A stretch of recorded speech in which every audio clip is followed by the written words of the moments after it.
Саламатсыздарбы достор.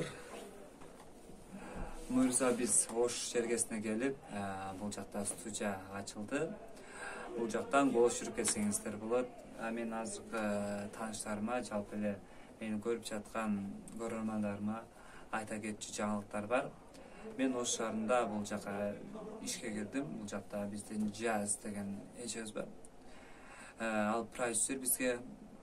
Ошондуктан мен видеону аз киргизип калышым мүмкүн, балким видеолордун баарын өчүрүп ташташым мүмкүн.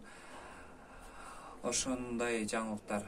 Анан бүгүн бул жака келип иштеп атабыз буюрса, Ош шаарында голос жүрүп, аранжировка жаздырып кетсеңиздер болот.